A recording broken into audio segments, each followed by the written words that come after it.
نام تھا وَمُبَشِّرًا بِرَسُولٍ يَأْتِي مِن بَعْدِ اسْمُهُ احمد، خوشخبری سنانے کے لیے ایسے رسول کی جو آنے والا ہے میرے بعد، جس کا نام محمد احمد ہوگا.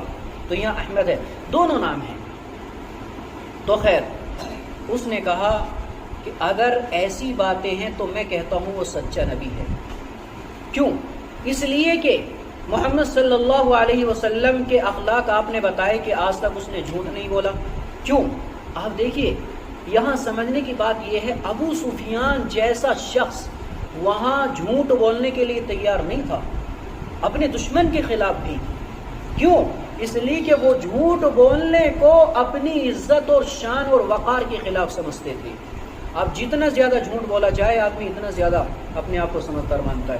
تو خیر یہ پورا واقعہ ہوا. اس نے کہا کہ یہ لوگ جو ہے ہماری امان میں رہیں گے، ہم ان کو واپس نہیں دیں گے. تو یہ ہجرت، اور ایک جو ہجرت تھی وہ ہجرت تھی مدینے کی طرف، جو حضور پاک صلی اللہ علیہ وسلم نے خود کی تھی. اور یہ جو ہجرت تھی یہ ہجرت مقصود تھی، تمام صحابہ کے اوپر یہ پیغام تھا کہ آپ ہجرت کر کے مدینے کی طرف چلے جائیں. چنانچہ جو لوگ تھے وہ مدینے کی طرف ہجرت کر کے آ چکے تھے. خیر وجاہدوا، اس کے بعد میں ذکر کیا وجاہدوا، اور جہاد کرو. معلوم ہوا کہ ہجرت اور جہاد دو الگ الگ چیزیں ہیں. اب اگر کوئی شخص کچھ وقت لگانے کو یہ کہے کہ ہجرت، مثال کے طور پر کوئی شخص خاص دن 10 دن 40 دن یا 4 مہینے یا 1 سال لگانے کے بارے میں اگر یہ کہے کہ میں ہجرت کر رہا ہوں، تو یہ اس کا غلط بیانی ہے، قرآن کے خلاف اس کی یہ بات ہے. اور اس کے ساتھ ساتھ میں یہ کہے کہ میں جہاد کر رہا ہوں، تو وہ اور زیادہ بڑا جھوٹ ہوگا جو قرآن کے اوپر بولا جا رہا ہے. کیوں؟ اس لیے کہ قرآن ہجرت کو الگ ذکر کرتا ہے اور قرآن جہاد کو الگ ذکر کرتا ہے. لیکن آج افسوس کے ساتھ کہنا یہ پڑ رہا ہے کہ ہمارے جو جماعت میں جانے والے بھائی ہیں، برا نہ ماننا، جو قرآن کا پیغام ہے وہ سنانا چاہیے اور ہمیں سننا بھی چاہیے.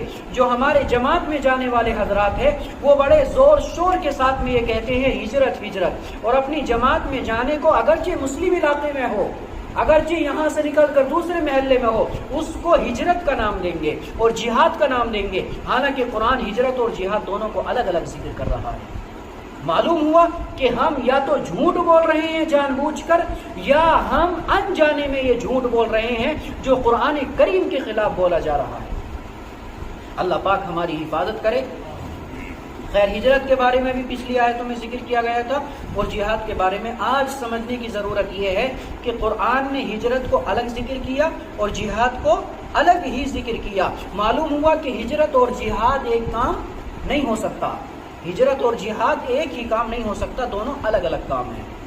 دونوں الگ کام ہیں. ہجرت الگ چیز ہے، جہاد الگ چیز ہے.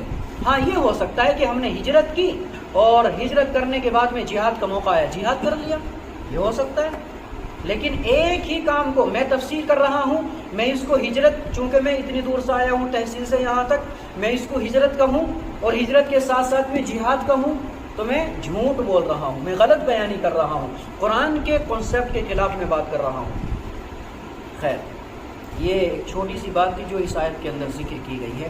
اگلی آیت کے اندر اللہ تبارک و تعالیٰ نے 2 اہم باتوں کا ذکر کیا.